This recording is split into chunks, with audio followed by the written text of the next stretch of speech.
Lição de número 7, glória a Deus, da nossa revista, a Santíssima Trindade, o Deus único, revelado em três pessoas eternas. E estamos aqui hoje para aprendermos sobre a obra do Filho.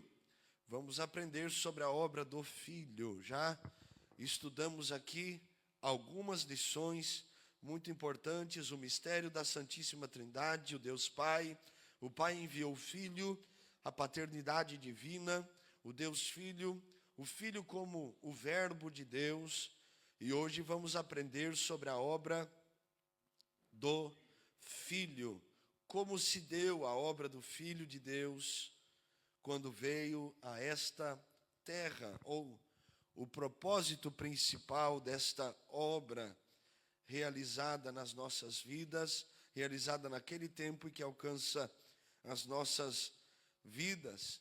E nesta lição hoje nós vamos aprender sobre três palavras muito importantes: humilhação, redenção e exaltação. Quais são as palavras? Diga comigo: humilhação, redenção e exaltação.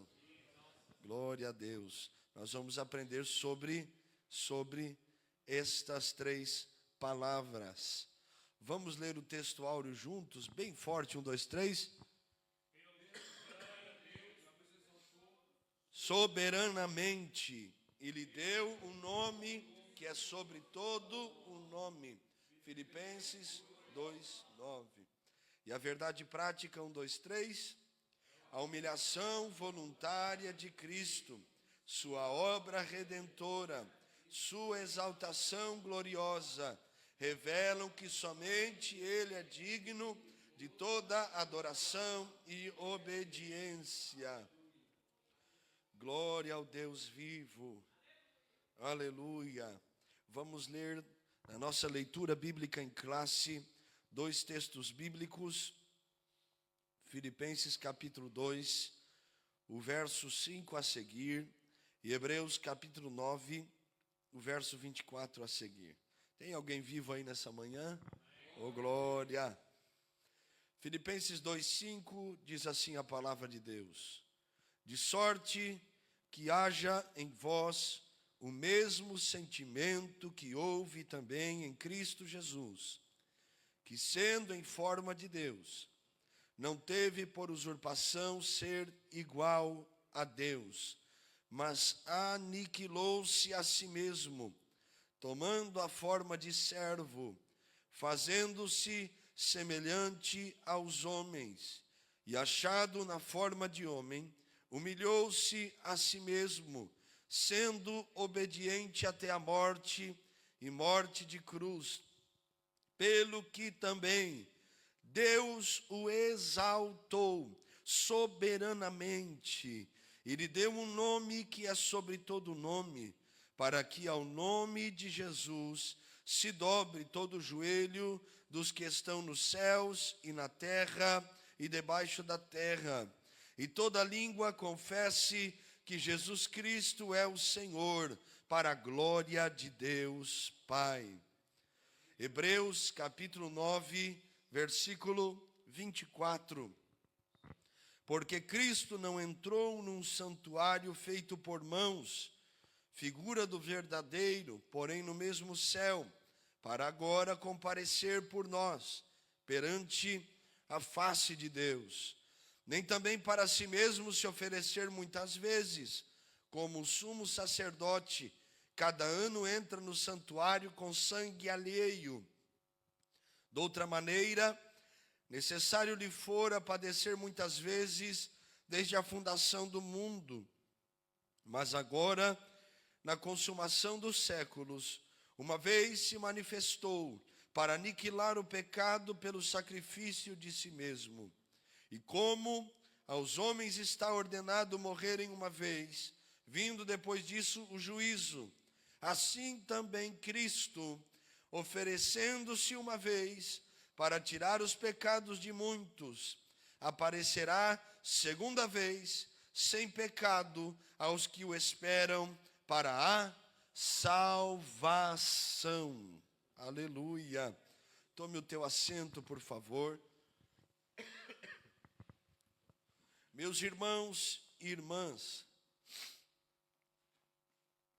hoje nós estaremos aprendendo sobre a obra do Filho, a obra do Cristo, o Jesus Cristo, que é o Filho de Deus. Hoje nós estaremos compreendendo, pelo menos de certo ponto de vista, de uma maneira superficial, como se deu esta obra. Por que eu digo superficial? Porque é incompreensível ao homem ou à mulher entender como se deu isto.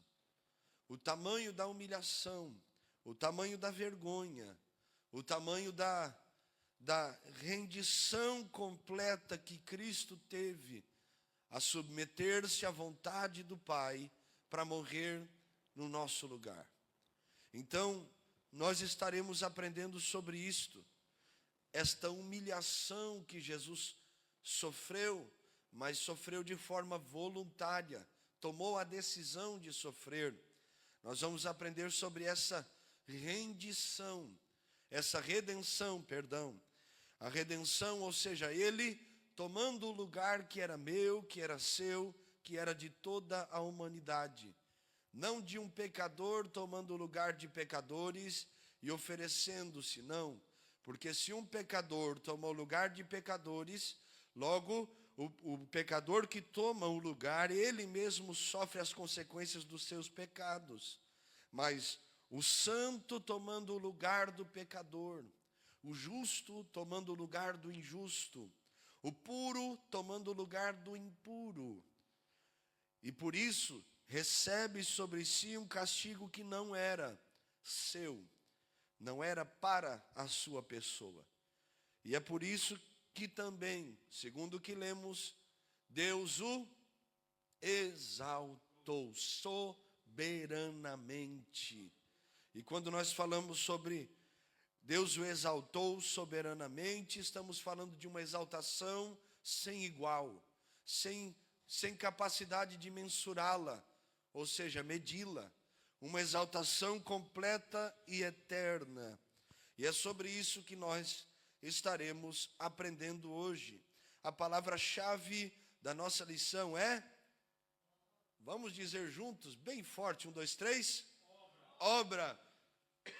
Diga comigo, o Pai tem obras, o Filho tem obras, o Espírito Santo tem suas obras, e nós também, viu? Aleluia. Eu escutei algo um dia que me chamou muito a atenção, que diz que o Pai desceu à terra, encontrou com Adão na viração do dia, o Filho desceu à terra também, se fez pecado para morrer no nosso lugar. O Espírito Santo também desceu em Atos capítulo 2, mas os crentes de hoje não querem descer, né? Então o Pai, o Filho e o Espírito desceram, o Pai, o Filho e o Espírito têm obras, e obras para a glória do Senhor eterno, mas os crentes não querem ter suas obras que glorificam a Deus. Não obras de justiça humana, mas obras de justiças espirituais, eternas, de acordo com os valores do reino de Deus. Então hoje nós vamos aprender, e eu confesso aos irmãos, aprender sobre estas obras, a obra do Filho. E eu confesso aos irmãos que estudando esta lição, eu fico, todas as vezes que eu estudo sobre o esvaziar do Filho, né, a submissão, a humilhação de Jesus, a kenosis, o esvaziar completo dos seus direitos, não da sua divindade, mas dos seus direitos como Deus, eu fico muito constrangido, porque nós vivemos dias em que nós queremos ser exaltados, nós queremos buscar honra para nós buscamos o reconhecimento humano, mas o Cristo, o Filho de Deus, não buscou glória para si, meu Deus. Ele se esvaziou da glória que possuía. ele não deixou de tê-la, e é isso que a lição nos ensina. Mas ele abriu mão dos seus direitos, privilégios e o que ele possuía para poder ser um homem comum. E nós vamos aprender nesse primeiro tópico sobre esta humilhação, sobre como se deu esta humilhação. 2 textos bíblicos que nós lemos antes de entrarmos na nossa lição. Filipenses 2:5 fala exatamente sobre isso. Paulo está, como os irmãos já sabem, chamando a atenção da igreja de Filipos, que foi uma igreja que teve os seus conflitos e desafios e teve suas virtudes, porque foi uma das poucas igrejas que ofertou na vida do apóstolo Paulo e o abençoou, ao ponto de que Paulo chega a elogiar esta igreja dizendo: na pobreza de vocês, na simplicidade de vocês, vocês abundaram riquezas, porque abençoaram o ministério do apóstolo Paulo, enquanto existiam outras igrejas que tinham recursos e não abençoaram a vida de Paulo. Mas Paulo agradece os irmãos de Filipos por esta oferta que foi enviada e também os anima nesta carta, enquanto ele está preso, para que os irmãos se alegrassem no Senhor e continuassem perseverando. Também trata diversos problemas relacionais que existiam na igreja de Filipos.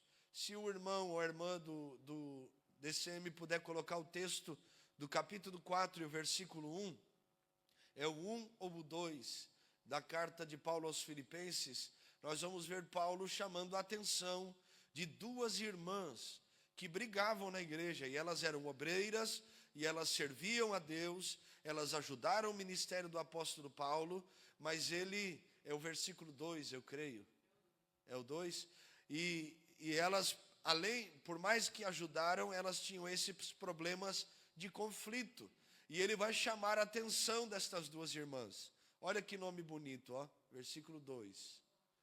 Rogo a Evódia e rogo a Sintique que sintam o mesmo no Senhor. E eu quero que você guarde, não os nomes exóticos destas 2 irmãs, que são uma ótima sugestão para você que está grávida, né, irmã Raíssa? Colocar o nome Raquel Sintique, meu Deus. Ó, mas ele está dizendo: vocês que brigam, vocês que têm contenda no meio de vocês, vocês podem ser curadas quando vocês sentirem o mesmo no Senhor. O capítulo 2 e o versículo 5, que está na nossa revista, Paulo usa a mesma expressão para chamar a atenção dos irmãos e ensiná-los, dentro de um contexto do capítulo 2, que eles não deveriam buscar a glória própria, que eles não deveriam buscar o reconhecimento humano, que eles não deveriam buscar o aplauso passageiro dos homens. Ele começa a dizer no versículo 5, que haja em vós o mesmo sentimento que houve em Cristo. E aí ele começa, irmãos, que sendo em forma de Deus, ou seja, ele é Deus, não teve por usurpação ser igual a Deus, ou seja, não usou dos seus méritos, das suas prerrogativas, não usou da sua deidade por ser igual a Deus, mas aniquilou-se a si mesmo, tomando a forma de servo, fazendo-se semelhante aos homens. E aqui uma observação importante. Ele aniquilou-se não da sua divindade, não, porque Jesus é 100% Deus e 100% homem. Ele aniquilou-se das suas prerrogativas, dos seus direitos, do seu poder de Deus, para que viesse à terra, para que estivesse conosco. E por que eu enfatizo isto? Porque existem algumas heresias, como o gnosticismo, arianismo, como nós já estudamos isso no ano passado, que justamente são fundamentadas dizendo que Cristo aniquilou ou anulou a sua forma divina, e ele não anulou, ele abriu mão dos seus direitos divinos, do seu poder divino. Ele abriu mão não da sua natureza, mas daquilo que estava além da natureza, ou seja, aquilo que ele poderia usar sendo Deus enquanto esteve aqui nessa terra. Além de fazer isso, de abrir mão do seu poder como Deus, ele se humilhou fazendo-se homem. E olha o tamanho dessa humilhação. E achado na forma de homem, além de se humilhar sendo homem, ele humilhou-se a si mesmo, ainda mais, irmãos, sendo obediente até a morte e morte de cruz. Eu quero que você imagine comigo Deus encarnado dentro de um ventre de uma mulher. 9 meses dentro do ventre de Maria. Imagine Deus na pessoa de Cristo, a segunda pessoa da Trindade, e para imaginar isso já é constrangedor, tendo que se submeter ao crescimento humano, de aprender, Deus sendo ensinado, irmãos, a dar os primeiros passos, a engatinhar, Deus aprendendo a comer as comidas pela primeira vez, ele sendo amamentado por uma mulher. Olha que tamanha humilhação, que tamanha sujeição de Cristo. Vocês entendem isso?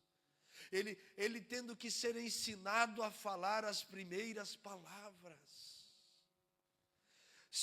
Foi obediente ao ponto de obedecer o seu pai e a sua mãe terrena. E obedeceu. Se submeteu às leis, aos costumes, aos rituais. Se submeteu à espera.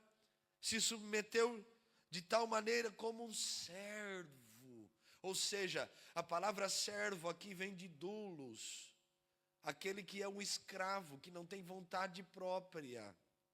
É a mesma palavra que Paulo usa para dizer: eu sou Paulo, escravo de Jesus. Então ele se tornou um escravo, um servo, a posição mais inferior que possa existir dentro do contexto bíblico, principalmente naquele tempo, porque o escravo não tem vontade, ele não fez a sua vontade.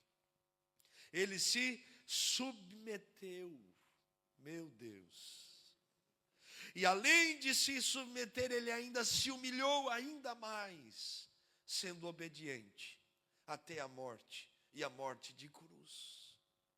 Por isso tem muitas coisas, meus irmãos e irmãs, que não cabem na minha, como diz na minha terra, na minha pequena cabeça.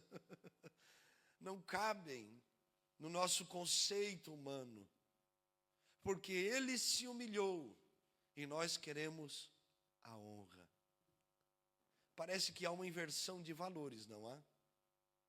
Porque ele se humilhou na forma de homem ainda mais, mas nós queremos ser reconhecidos pelos homens. Eu lhe digo nesta manhã, que assim como Cristo nos ensinou, assim nós devemos aprender biblicamente. Eu não estou aqui para falar o que eu penso, eu estou aqui para ensinar o que a palavra de Deus diz. E o que a palavra de Deus diz é que ele se humilhou e ele foi exaltado por Deus na glória. E nós, quando entendermos o Evangelho, nós não buscaremos a glória, nós não buscaremos o reconhecimento, nós não buscaremos a honra para nós buscaremos exaltar a Cristo, porque a maior honra de um cristão será ouvir a voz de Jesus na eternidade dizendo: vinde benditos de meu Pai. Se nós entendêssemos esta verdade que Paulo está ensinando, nós não estaríamos envolvidos em brigas, em contendas, em dissensões, em divisões, em facções. Nós estaríamos buscando a glória de Deus e não a glória dos homens. Então ele se humilhou. O texto de Hebreus 9:24 explica esta redenção, como se deu. Que o sumo sacerdote tinha que oferecer o sacrifício pelo povo. E o escritor aos Hebreus, no capítulo 9, se você ler o livro de Hebreus, você vai perceber que o escritor aos Hebreus, ele faz uma ratificação do que é o Antigo Testamento e o transiciona para o que é o Novo Testamento. Por exemplo, sobre os dízimos no Antigo Testamento eram dados a quem? Ao sacerdote. Mas no Novo Testamento ele ensina a quem é dado os dízimos, a pessoa de Cristo. E aí ele explica que o dízimo não é anulado no Novo Testamento, mas ele é redirecionado agora à pessoa de Cristo Jesus. O escritor aos Hebreus, e eu estou falando sobre o que está escrito, ele explica que Cristo, ele é superior à lei, superior a Moisés, superior aos anjos, superior a todas as coisas que o precediam, porque ele é o cumprimento da lei. E o capítulo 9, ele está falando justamente sobre isso, que Cristo não entrou no santuário feito por mãos de homens, e nem precisou se oferecer muitas vezes pelos pecados do povo, mas ele se ofereceu uma vez, e esse sacrifício foi suficiente para perdão dos nossos pecados. Por quê? Como eu já expliquei na introdução dessa lição, porque Cristo é o sacrifício perfeito, ele é puro, ele é santo, ele é imaculado, nele não há pecado algum.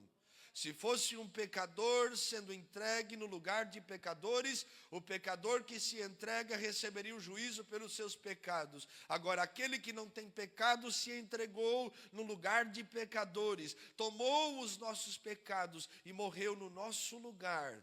Então, não é necessário mais animais serem oferecidos, porque Cristo é o sacrifício perfeito que foi oferecido por nós. Então, esses dois textos trazem uma explicação ao que nós iremos aprender nesta manhã. E quem gosta e ama aprender das coisas de Deus? Então, quais são as 3 palavras que aprenderemos hoje? Diga comigo: humilhação. Diga comigo: redenção. Diga comigo: exaltação. Exaltação. Então nós estaremos aprendendo sobre isso. Podíamos futuramente botar um quadro aqui para a gente escrever, né? Fica tão bom. Viu, Antônio? Um quadro grande, viu? Grande. Seria diferente. Porque na parte didática é mais... Eu gosto de escrever, né? Os irmãos que já fizeram os seminários lá, na parte inferior aqui, sabem que eu gosto de escrever no quadro os pontos, as referências e recapitulamos. Mas nós podemos organizar isso, né? Eu creio que Deus vai usar aí um soldador chamado Luciano, vai ser tremendo. Oh, glória. Lembra-te de mim, viu, Luciano? Está me devendo lá o negócio, hein? Que isso, aleluia. Irmãos, primeiro ponto da nossa lição, diga comigo: a humilhação voluntária do Filho. A humilhação voluntária. Irmãos, irmãs, irmãozão, irmãzona, como diz lá na minha terra. Esta humilhação, ela foi voluntária. Voluntária. Que coisa gloriosa. Ele não o pagaram para que ele fizesse aquilo. Não foi forçado a fazer aquilo. Foi por amor a nós. Meu Deus, achei que você ia até dar um glória a Deus aí. Foi por amor a nós. Então, o primeiro ponto do primeiro tópico, a submissão de Cristo. O que significa submissão? Estar debaixo de uma missão. Então, Cristo se submeteu a esta missão, a esta vontade, a vontade do Pai. Paulo exorta a igreja de Filipos à unidade e à humildade. O apóstolo adverte aqueles irmãos a terem a mente de Cristo, de sorte que haja em vós o mesmo sentimento que houve também em Cristo Jesus. Só uma observação. Por que Paulo fala sobre o sentimento? Porque Paulo sabe, e ele nos ensina também, que nossas ações, elas não começam do lado de fora, elas começam do lado de dentro. Então, o que nos influencia a fazer o que fazemos? O que sentimos? Lembra que nós estudamos na revista, foi na revista passada, irmã Meire, me ajude aí. Foi sobre o pensamento, o sentimento e as emoções, foi, né? Lembra que nós estudamos sobre isso? Primeiro pensamos, depois nos emocionamos e depois sentimos. E que a ordem deve ser esta, por mais que muitas pessoas são levadas às emoções mais profundas, emoções rasas, e depois vão refletir sobre isso. Mas Paulo está tratando justamente o que vem no interior, porque ele sabe que mudar o comportamento de fora não é suficiente, sem mudar o desejo que está do lado de dentro. Por isso que há muitos problemas hoje, porque as pessoas deixam de falar palavrão, pelo menos um crente de verdade não fala, viu? Muda a forma de vestir, mas não muda o caráter. Às vezes deixa de ir para um bar, deixa de ir para outro lugar, mas dentro de casa continua bebendo, continua com aquelas malandragens do mundo, compra e não paga, cheio de enrolações na sua história, porque mudou o exterior, mas não teve uma transformação. Aí dá a paz do Senhor, mas continua mentindo. São coisas que Paulo está tratando aqui. Que haja em vocês o sentimento, porque quem tem o sentimento de Cristo tem obras que glorificam a Deus. Então, o termo grego traduzido como sentimento é phroneo, que também pode significar modo de pensar, disposição mental. Dessa forma, os crentes devem assumir o mesmo modo de pensar e viver que foi demonstrado por Cristo. Meu Deus, eu não vou aguentar, eu vou ter que perguntar, viu? Será que nós temos tido o mesmo modo de pensar e viver que Cristo teve? Coloca o texto de 1 João 2,6, por favor. Será que nós, como discípulos de Cristo, temos tido o mesmo modo de pensar e viver que Cristo teve? Glória a Deus. Aquele que diz estar em Cristo deve andar como Ele andou. Aquele que diz estar nele deve andar como Ele andou. Será que nós estamos andando como Cristo andou? Será que minha esposa vê Jesus na minha vida? Será que meu esposo, o seu esposo, misericórdia, Jesus, vê Jesus na sua vida, irmã? Será que nossos filhos veem Jesus na nossa vida? Será que lá no nosso trabalho, os nossos funcionários ou os nossos patrões, eles veem Jesus na nossa vida? Será que na escola que estudamos, nos cursos que fazemos, na igreja que congregamos, nos departamentos que trabalhamos, as pessoas veem Jesus na nossa vida pelo modo de pensar e pela forma de viver? Irmão, não tem desculpa. Se qualquer resposta for contrária ao sim, nós já estamos no caminho errado. Então, que nós possamos buscar isso para a nossa vida. Pastor Marcelo, eu sou humano. Irmão, Jesus também foi. Jesus também foi humano. E Ele nos deu um modelo de viver. O modelo de existência não está na vida do pastor. Por mais que cabe a um pastor, a um obreiro, a um crente em Jesus, ser um testemunho vivo. Mas a imitação, o padrão, a referência é a pessoa de Cristo Jesus. Porque se eu como homem for o exemplo de tudo, quando eu falhar, você vai ter a prerrogativa de que porque o pastor falhou, eu também posso falhar. Mas como Cristo é o nosso padrão, como Cristo é o nosso exemplo, nós não podemos nos permitir viver de qualquer maneira, se não buscarmos viver o padrão de Cristo. Imitar a mente de Cristo significa renunciar ao egoísmo, buscar o bem do próximo e viver para a glória de Deus. E isso é triste o que eu vou afirmar, mas quantos cristãos são egoístas, irmãos? São egoístas. Cheio de roupa no armário que não usa e não compartilha com ninguém. Vai lá para como é o nome daquele site? Vinted. Vai vender. Vai para o marketplace vender. E sabe que tem um irmão e uma irmã que precisa e não abençoa.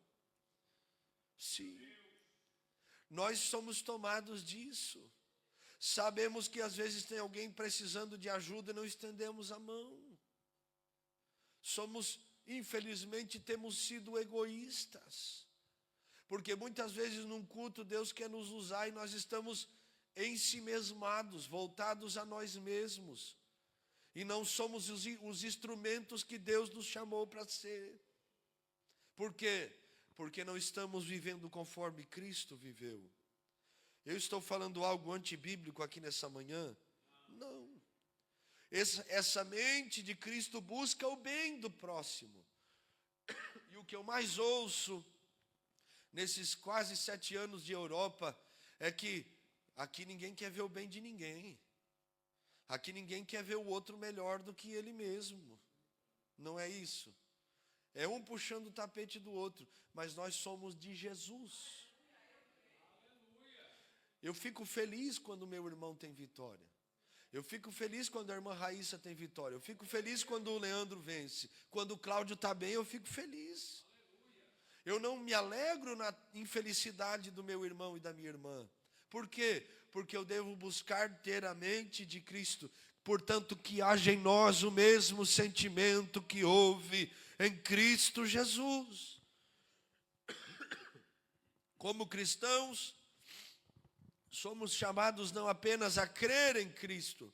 Nem tudo se resume à fé, porque a fé sem obras ela é morta. Mas a pensar e agir como Ele, Cristo.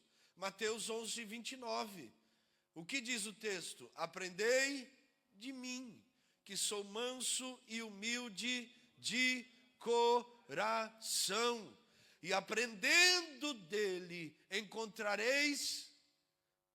Vamos ler o versículo? Descanso para as vossas almas. Então, quando nós aprendemos de Jesus, encontramos descanso. Meu irmão, agora quantos cristãos estão repetindo de ano e nunca passam de ano porque não querem mais aprender de Jesus? Eu sou crente há 300 milhões de anos. Cristão sauro, né? Eu não preciso aprender mais nada não, eu sei de tudo. Tem gente que diz isso. Mentiu feio, viu? Não encontra descanso porque não aprende mais. Daquele que é manso e humilde. Precisamos aprender de Jesus. Ele é o nosso exemplo, meus irmãos. Irmãos, esta lição hoje está nos chamando para vivermos como Cristo viveu. Esta é a maior vitória, esta é a maior garantia, esta é a maior glória que um cristão pode receber. Viver como Jesus viveu. Pastor, mas e as injustiças? Como Cristo lidou com elas? Ele buscou a justiça do reino de Deus. Ao ponto de que ele olha e diz, dai a César o que é de César e a Deus o que é de Deus. Porque ele é justo. Ele não é justo para se favorecer, ele é justo da medida da justiça verdadeira. Ainda que tome o prejuízo, mas a justiça está nele. Então precisamos aprender de Jesus. Jesus se submeteu e nós somos chamados a nos submetermos. A segunda coisa que nós aprendemos aqui no tópico 1, estamos falando sobre a humilhação voluntária de Cristo. É que além disso, além de submeter-se à vontade do Pai, ele se esvaziou de sua glória. O apóstolo recorda que, sendo em forma de Deus, não teve por usurpação ser igual a Deus. Sendo igualmente a Deus, compartilhando da mesma natureza do Pai,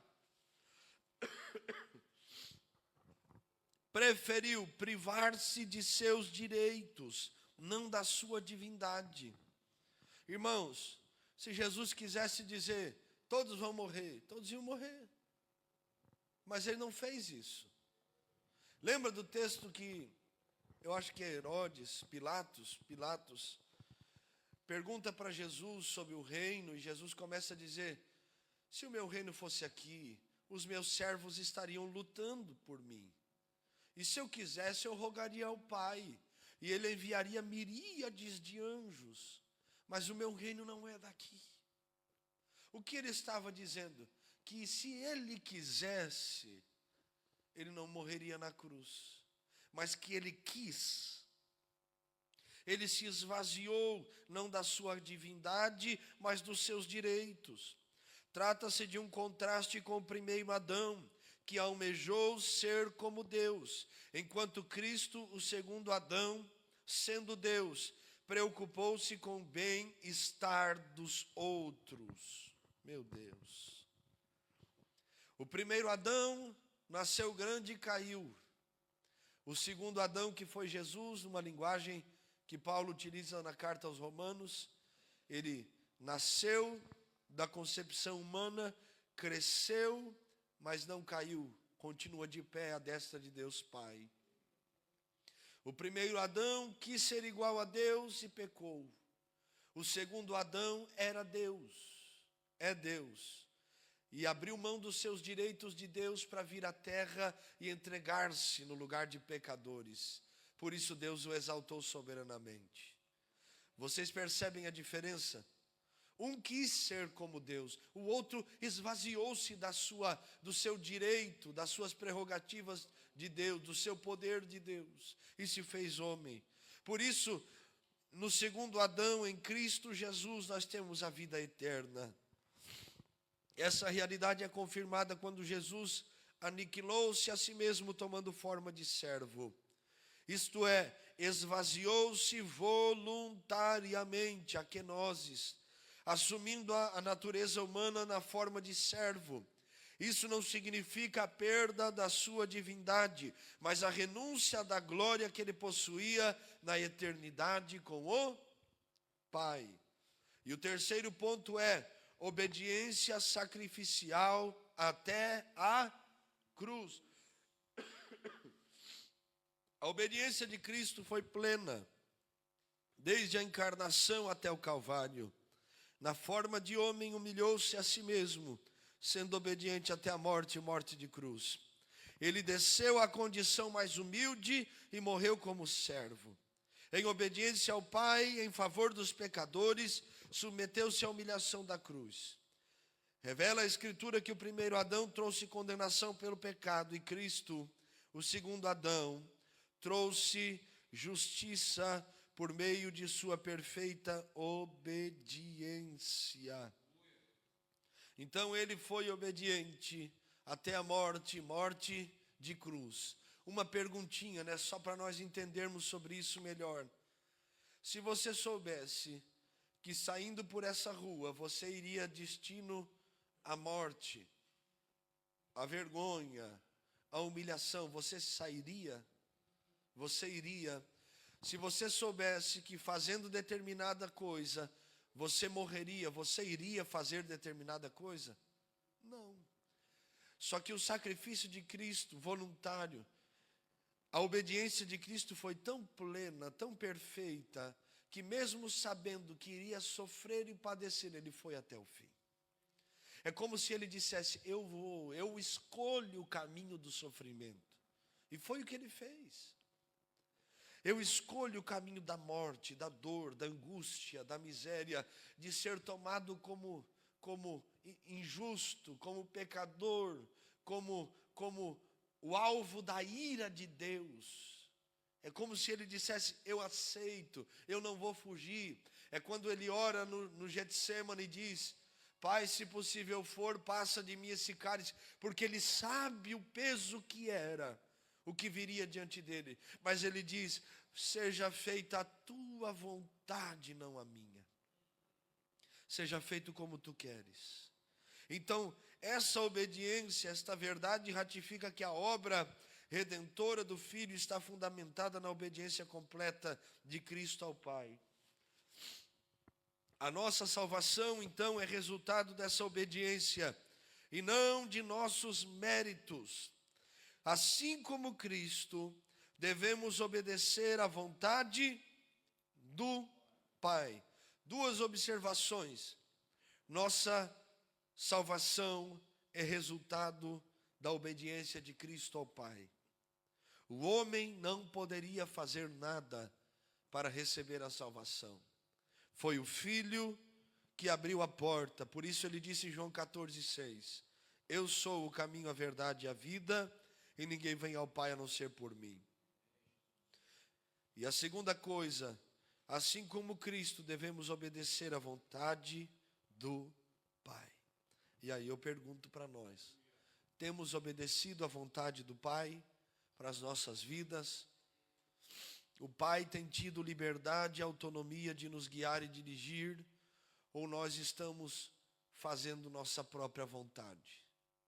Infelizmente, a maioria dos cristãos e das igrejas fazem a sua própria vontade e não busca a vontade do Pai. Você ora e diz: Senhor, eu quero viver a tua vontade. Você tem essa coragem de orar e dizer: Jesus, eu não quero andar na direção que eu creio que é melhor para que eu possa andar. Eu quero andar na direção que é da tua vontade. Meu Deus. E aí é viver a vontade de Deus. Lembra de Lucas 4? O Espírito do Senhor levou Jesus ao deserto. E depois foi o diabo que levou ele para o pináculo do templo, para ser tentado.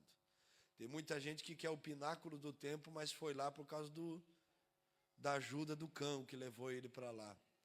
Mas tem muito deserto que é o Espírito do Senhor que nos leva, por causa da vontade do Pai.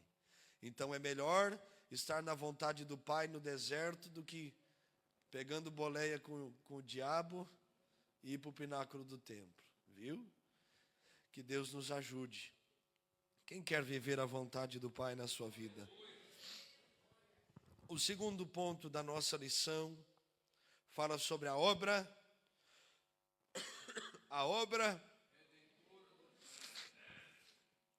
redentora do Filho. A obra redentora do Filho. A ineficácia do sacerdócio levítico. O sumo sacerdote entrava no Santo dos Santos uma vez por ano, no dia da expiação, Yom Kippur. E eu vejo uns crentes querendo fazer Yom Kippur aí, meu Deus. Levando sangue alheio, o sangue de animais, para fazer propiciação pelos seus próprios pecados e pelos pecados do povo. Irmãos, essa questão do Yom Kippur era a data que o sumo sacerdote entrava uma vez por ano para oferecer o sacrifício de animal, que seria a remissão dos pecados de toda aquela nação, do povo. Então, ele era repetido anualmente e ele servia para remover, ele não removia o pecado.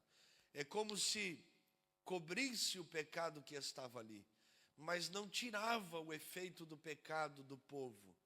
Só o sacrifício de Jesus tem o poder de tirar o pecado, lavar, perdoar. Lembra de João 1,29, se não me falha a memória? Eis aí o Cordeiro de Deus, disse João Batista, que tira o pecado do mundo.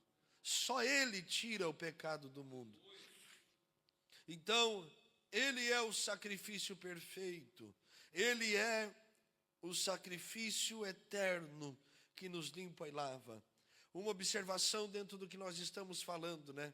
Sobre o Yom Kippur. Irmãos, quantos líderes, quantas igrejas têm trazido rituais judaicos para o seu meio? E isso é uma heresia gravíssima. Por quê? Uma coisa é você conhecer a história de Israel, e deve conhecê-la por um contexto do Antigo Testamento, para que possa entender o que é o Novo Testamento, o cumprimento daquilo que foi predito no Antigo Testamento. Outra coisa é trazer os rituais para a nossa vida diária. Isso é um pecado. Tem gente que guarda sábado. Tem gente que quer guardar os mandamentos, aqueles 603 mandamentos, guardar rituais, uma idolatria a respeito de Israel. Nós sabemos que Israel tem sua relevância e todo crente deveria ir a Israel, pelo menos para entender melhor o contexto bíblico. Meu sonho é ir lá, viu? Ir lá, quero entrar no mar da Galileia e ficar sonhando com Jesus andando sobre as águas. Só vamos orar para que não venha nenhuma tempestade, né, irmão? Misericórdia. Mas se vier, glória a Deus. Então, deveríamos conhecer para entender melhor quando lermos a Bíblia, e eu creio que seria uma experiência muito gloriosa. Mas muitos têm trazido isso. Se você ler as cartas do apóstolo Paulo, Gálatas, a carta à igreja de Éfeso, Filipenses, você vai ver Paulo combatendo os rituais judaicos, aos Tessalonicenses, aos Coríntios. Por quê? Porque Paulo tira da religião e começa a levar para a pessoa de Cristo. Mas existia um grupo no meio da igreja que fez a igreja sofrer muito, que foram os judaizantes, que queriam trazer os rituais judaicos para o povo de Deus, porque agora não estávamos mais fundamentados na lei de Moisés, mas no cumprimento dela na pessoa de Cristo.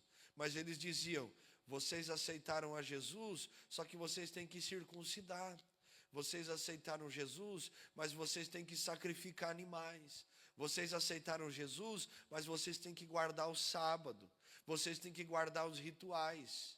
E aí Paulo vai combater esse grupo de hereges, dizendo: nós estamos em Cristo. Tudo que eu tinha antes eu reputei por perda, por amor a Cristo, para seguir a Cristo. Então nós vemos, e Paulo inclusive vai morrer por causa disso, irmão. Por causa dos judaizantes que estavam infiltrados no meio da igreja, que trouxeram dano sem tamanho à obra de Deus naquela época.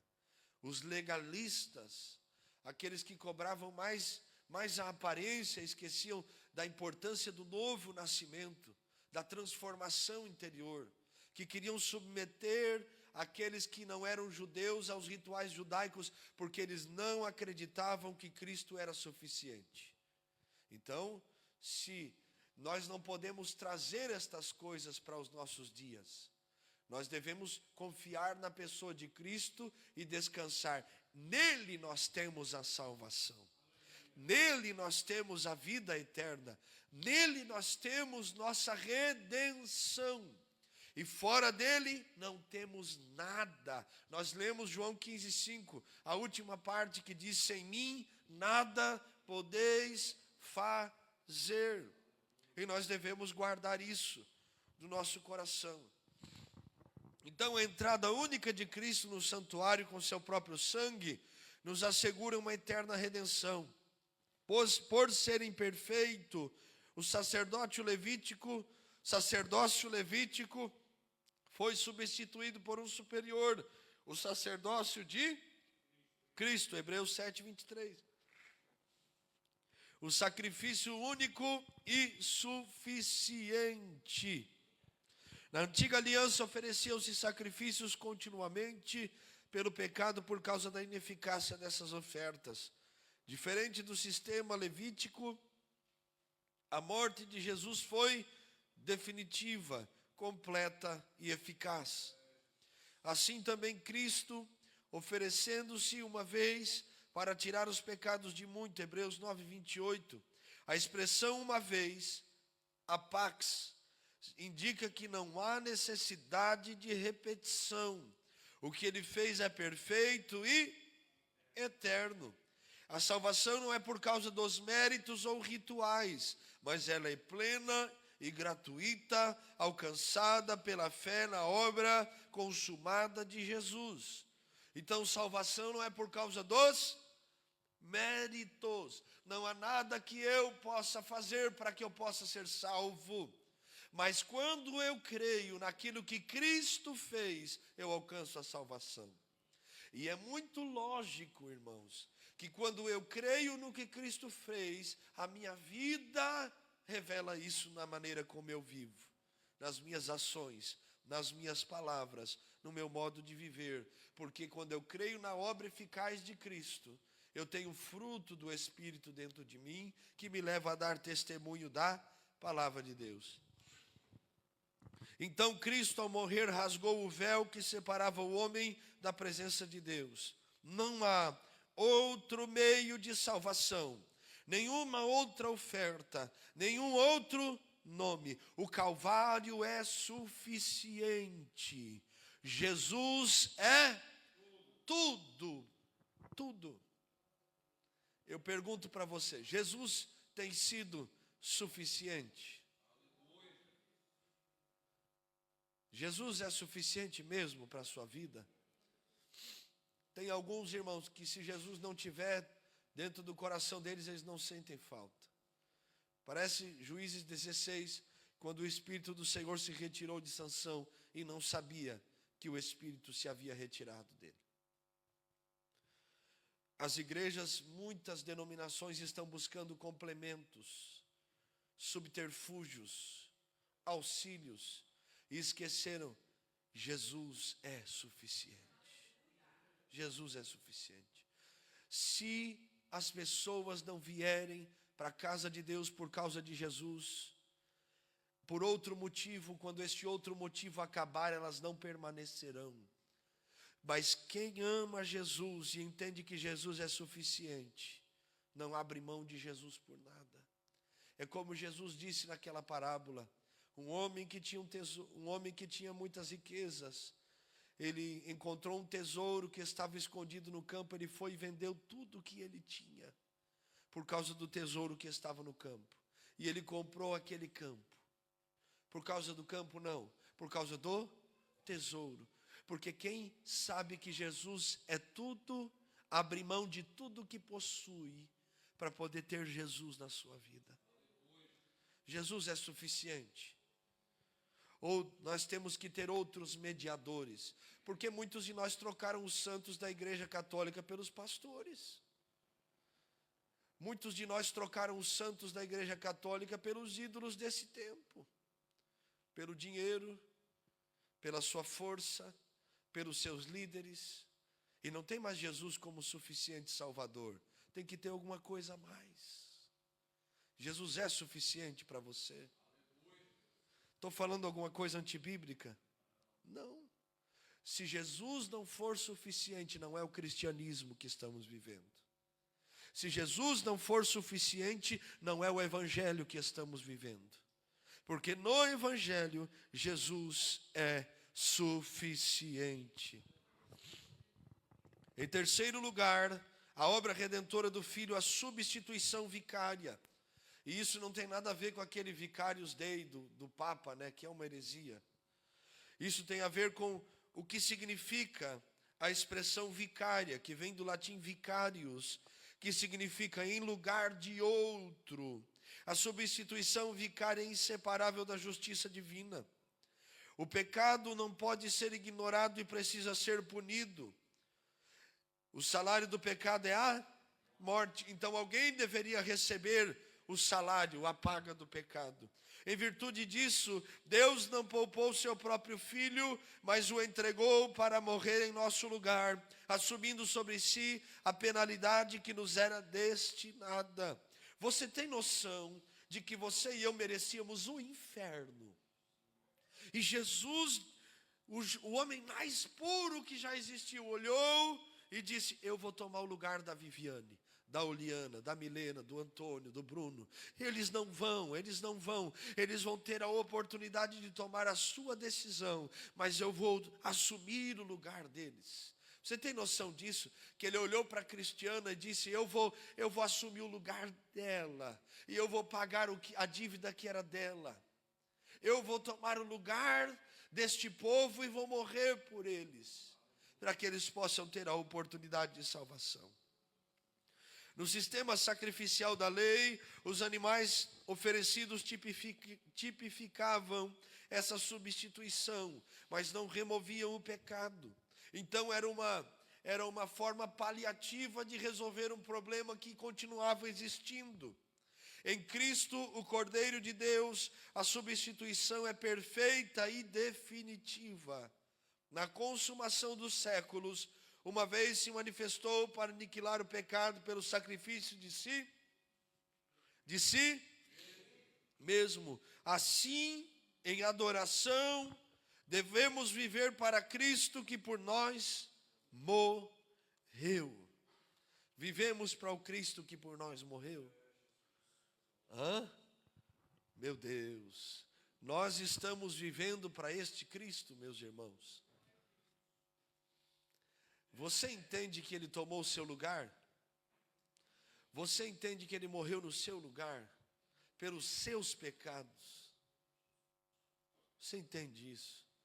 Imagina comigo um homem que cometeu diversos crimes. Abusou de inocentes, assassinou pessoas. Me ajude a pensar nos crimes mais horrendos que alguém poderia cometer. Assassinou crianças, fez coisas que para nós seriam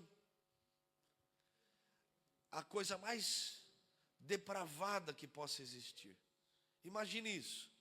Esse homem sentado num tribunal, esse homem recebendo uma condenação, e você olhar para ele, sabendo dos crimes que ele cometeu, e dizer: não, eu vou trocar de lugar com ele. Eu vou assumir o lugar. Eu vou pagar a pena de morte. Eu vou pagar a dívida que é dele. Ele vai ser livre. Ele não vai ter nome sujo, ele não vai ter ficha corrida na polícia, ele vai ser livre, isento, declarado inocente completamente. Só que eu vou receber tudo que era dele na minha vida. Você faria isso? Então você pode imaginar o que Cristo fez por nós. Porque nós estávamos no banco dos réus da condenação, no juízo eterno, e Ele tomou o nosso lugar. Meu Deus, tem alguém que pode adorar a esse Deus por isso? Irmão, se isso não te constrange, você está muito longe de Jesus. Se isso não mexe no seu coração, parece que nunca tivemos um encontro com esse Cristo. Se isso não mexe com você, meu irmão, Ele assumiu o teu lugar e o meu lugar. Meu Deus, obrigado, Jesus, obrigado. E em terceiro lugar, nós vamos aprendemos recapitulando sobre a humilhação voluntária de Cristo. Em segundo lugar, aprendemos sobre essa redenção, a obra redentora do Filho. E em terceiro lugar, e por último, nós aprenderemos sobre esta exaltação gloriosa que Jesus recebeu.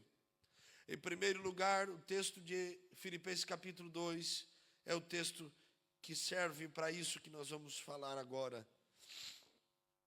Em primeiro lugar, recebido à destra do Pai. Após a sua humilhação voluntária, o Filho foi entronizado nos céus com glória eterna, pelo que também Deus o exaltou soberanamente. A exaltação de Cristo está ligada à sua obediência perfeita. Filipenses 2:8. O verbo exaltou, do grego hyperipsosen, denota uma elevação acima de toda a medida. Ou seja, de tudo que existe, Ele está acima.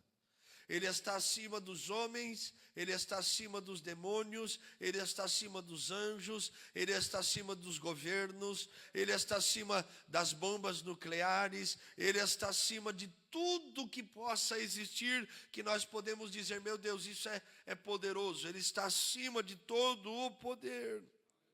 Por isso que o comunismo não aceita a pessoa de Cristo, porque Cristo é uma ameaça para eles. Porque eles creem que suas armas são poderosas. E aí vem um crente com uma Bíblia na mão e diz, Cristo Jesus tem todo o poder no céu e na terra. E eles se assustam com isso, porque pessoas simples têm coragem de morrer por este Cristo e não morrem por causa de um governo. Cristo tem todo o poder no céu e na terra. Cristo não apenas venceu a morte, mas foi exaltado à posição suprema no universo. Ocupou o lugar de honra à destra do Pai, símbolo de autoridade. Estar à destra, então, é símbolo de autoridade, de glória e de soberania. Estar assentado ali expressa um reconhecimento divino da obra completa do Filho. O Pai o reconheceu como aquele que se humilhou, se esvaziou e humilhou-se na forma de homem, sendo servo e obediente até a morte de cruz. Cristo não apenas voltou para o céu, ele assentou-se no trono.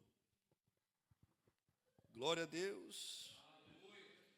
Sua exaltação garante nosso acesso à presença de Deus, porque ele intercede por nós e reina como Rei dos Reis. Então ele foi recebido à destra do Pai. Cristo foi recebido à destra, neste lugar de honra, neste lugar de exaltação. O que ele fez não foi em vão.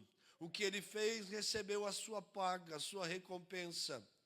Deus o exaltou soberanamente. Ele está à destra e ele está sentado sobre o trono. Por isso Apocalipse capítulo 5 tem aquela canção, né? Ao Cordeiro, ao que está sentado sobre o trono, a honra, a glória, o louvor, a adoração, a exaltação e o domínio pelos séculos dos séculos. E um dia, meus irmãos, todos os povos de todos os tempos, todas as tribos, línguas e nações de todas as eras, estarão diante do trono do Cordeiro de Deus,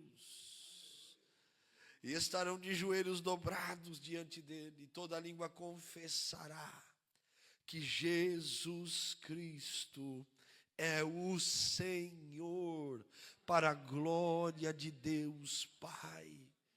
Eu quero estar lá, viu? Adorando o Cordeiro de Deus eternamente. Aleluia.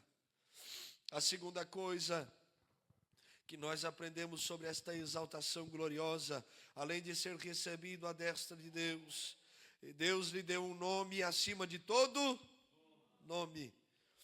Cristo recebeu de Deus Pai um nome que é sobre todo nome. Na Bíblia, o nome carrega o sentido de caráter e autoridade. Desta forma, dizer que Cristo recebeu um nome sobreexcelente. A Escritura afirma que nenhuma autoridade, seja visível ou invisível, se compara ao seu poder e posição. Imagine você receber uma carta da Câmara da Trofa lhe intimando a um depoimento, a um julgamento, a algo. A Câmara da Trofa tem autoridade, não tem? Imagine o governo de Portugal lhe intimar judicialmente. Misericórdia. Tá, calma, né, minha irmã? Calma, vai dar tudo certo. Deus está lá no controle. Mas imagine você ser intimado pelo governo de Portugal. Você ficaria preocupado? Sim. Por quê? Porque o nome da Câmara da Trofa, o nome do governo de Portugal, da União Europeia, de algum órgão governamental e não governamental, tem autoridade. Imagina a GNR lhe intimar. Você vai ficar preocupado? Sim. Agora, o que nós estamos aprendendo é que não há nome no céu, na terra e debaixo da terra que se compare ao nome de Jesus. Que ele tem mais poder que a Câmara da Trofa, meu irmão. Ele tem mais poder que o governo de Portugal.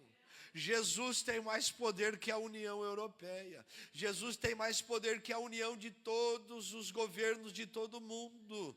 Ele tem um nome que é sobre todo o nome. Quando se manifesta um demônio, você vai lá e diz, em nome de Marcelo, saia. Vai tomar um tapa na orelha. Agora, fale o nome de Jesus. Para você ver. Fale o nome de Jesus. Eu lembro de um caso de possessão. Eu nunca havia visto daquela maneira. Já tinha presenciado alguns, mas daquele jeito não. Eu levantei as mãos, eu lembro aquela mulher, maior que eu, ela dava cabeçadas no chão assim.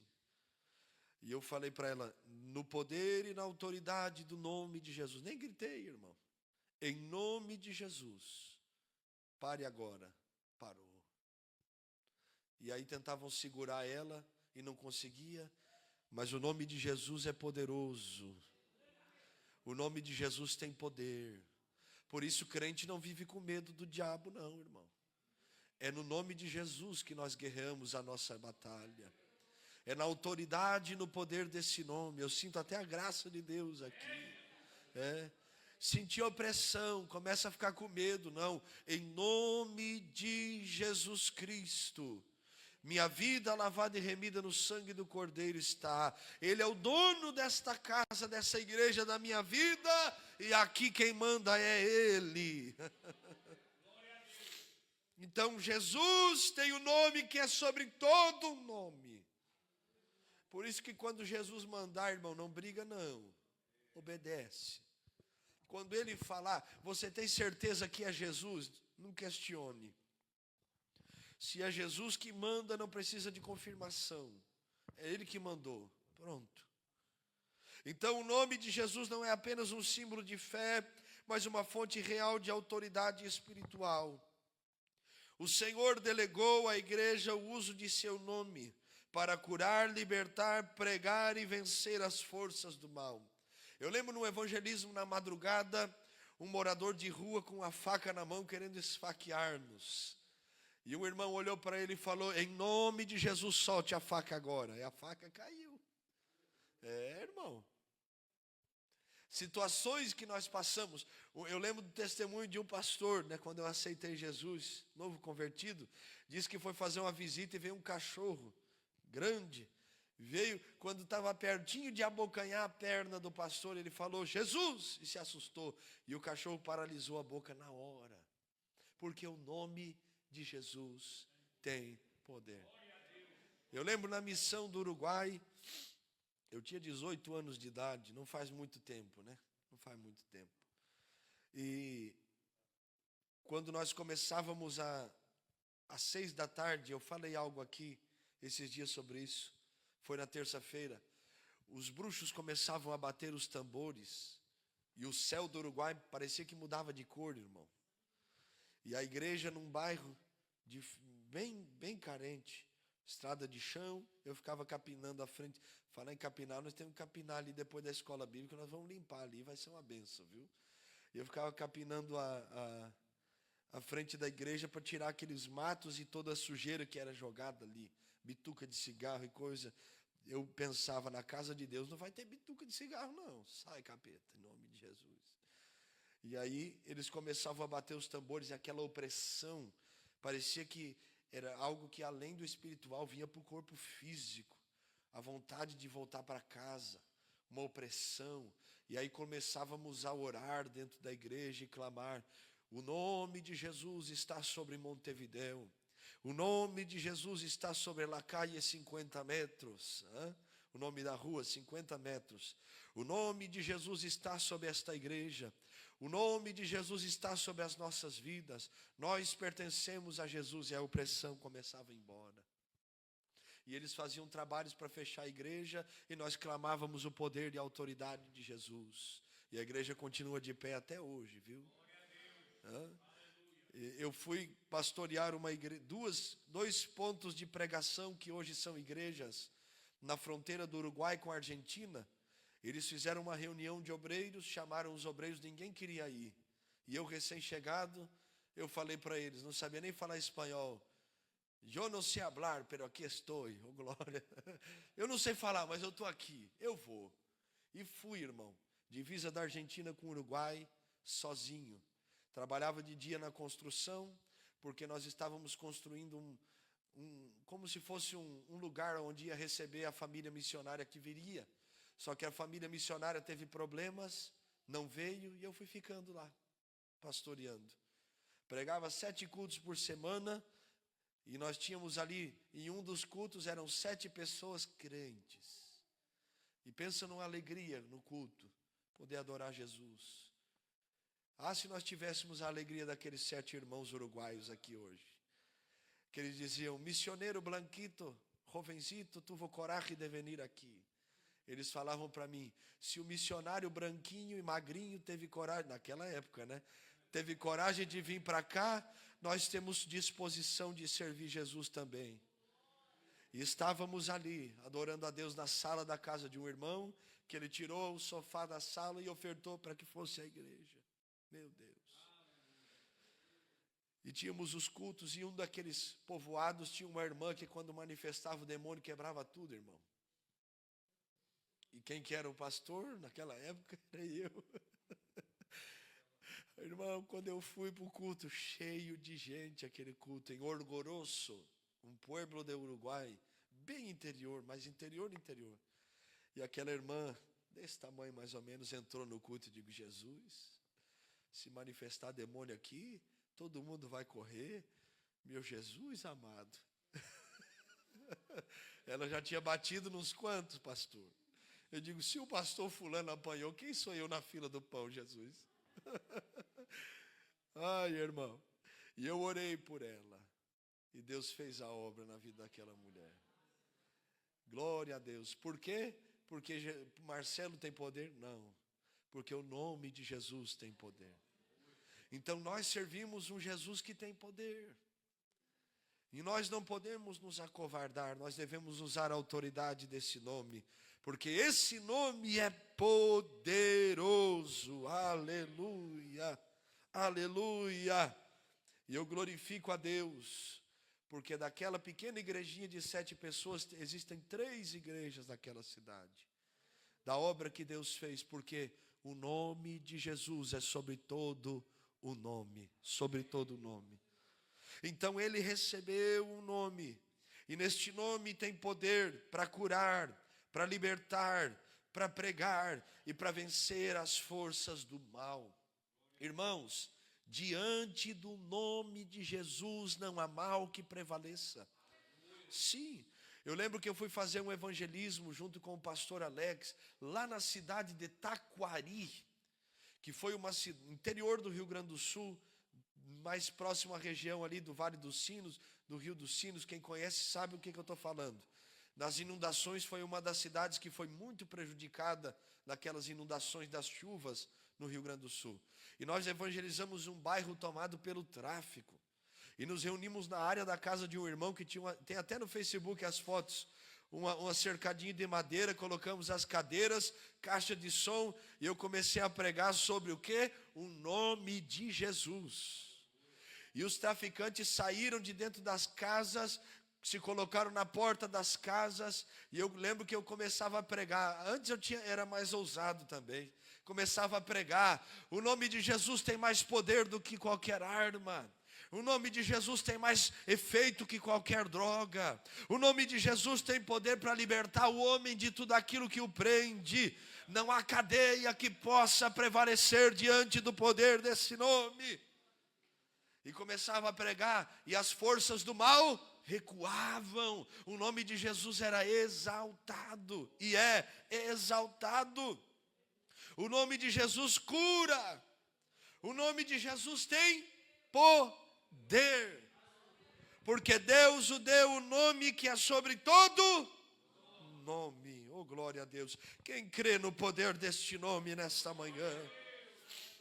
Irmãos, e em terceiro lugar, falando sobre a exaltação gloriosa do Filho, Ele é exaltado sobre tudo e todos. Por isso que vocês vão me ver enfaticamente sempre dizendo: toda honra, toda glória, todo louvor pertencem a Jesus. A Ele a honra no culto, Ele é o centro do culto, Ele é o motivo de estarmos aqui, só para que nós como crentes saibamos e lembremos-nos de que só Jesus é digno de honra e digno de glória eternamente. Ele é soberano e a sua soberania é universal, e Ele também terá um retorno triunfal. A Escritura revela, para terminarmos e orarmos, que todas as criaturas se curvarão diante do nome de Jesus. Essa verdade aponta para a plena soberania de Cristo. A confissão universal de que Jesus Cristo é o Senhor se dará de duas maneiras. A primeira, voluntária, ou seja, por aqueles que creem e servem a Jesus como Salvador. Então, todos dirão: Jesus é o Senhor, mas isso acontecerá de duas maneiras. A primeira, com os que creem, voluntário. Eu creio, eu não preciso chegar lá na eternidade para dizer Jesus é o Senhor. Eu já digo aqui no culto hoje. Tem alguém que pode levantar sua mão e voz e dizer: Jesus é o Senhor? Vamos dizer juntos, 1, 2, 3. Jesus é o Senhor. Oh, glória a Deus. Mas a segunda maneira é a compulsória, por aqueles que o rejeitaram, mas que o reconhecerão em juízo. Perseguiram Jesus e os seus discípulos, Constantino, Nero, Trajano, Alexandre, todos aqueles imperadores, Hitler, Stalin, Mussolini, todos aqueles que perseguiram os cristãos, vão ter que dizer: Jesus Cristo é o Senhor. Eles vão ter que dizer: Jesus Cristo é o Senhor. Todos o reconhecerão em juízo. Romanos 14, 11, Filipenses 2, 11. Hebreus completa a visão escatológica da soberania de Cristo, afirmando que Ele voltará para levar para si os que o esperam. Oh, glória a Deus. Quem crê que Jesus Cristo voltará, oh glória. Meu Deus. Esta vinda será em glória, poder e juízo. Sua glória será reconhecida por todos, para salvação ou para condenação. Ele voltará triunfante para buscar a sua igreja e reinar eternamente. Então, hoje nós aprendemos sobre essas três palavras: humilhação, redenção e exaltação. Oh, glória a Deus. E nós aprendemos que a obra do Filho, ela é completa, suficiente e gloriosa. Da humilhação à exaltação. Ele se humilhou para nos salvar, se ofereceu como sacrifício vivo em nosso lugar para nos redimir e recebeu um nome que é sobre todo o nome. E nós como igreja, meus irmãos, para nós orarmos, somos chamados a viver em comunhão com esta verdade, aguardando o retorno de nosso Senhor e Salvador. Então vamos viver como Jesus viveu.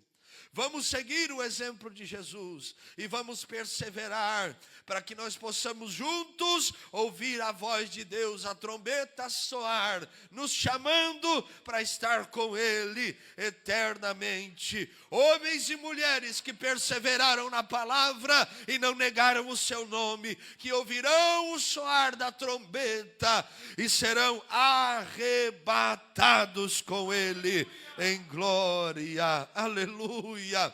Feche os teus olhos em nome de Jesus. Mesmo assentados, Pai, oramos e te agradecemos por esta lição. Hoje aprendemos sobre a obra do Filho. Hoje aprendemos, ó Deus, como se deu esta humilhação, como foi a redenção, e o Senhor lhe deu um nome que é sobre todo nome, exaltado soberanamente. Te agradecemos esta manhã pela obra do Filho que é completa, pela obra do Filho que é eterna, pela obra do Filho que é eficaz. Oh Deus, nós oramos e cremos, Jesus é suficiente para nós, Jesus é suficiente na nossa fé, Jesus é suficiente nesta igreja, e nós adoramos e exaltamos o nome deste Jesus que é sobre todo nome. Muito obrigado, assim oramos e cremos e concordamos em o nome de Jesus. Amém e amém. Dê um aplauso.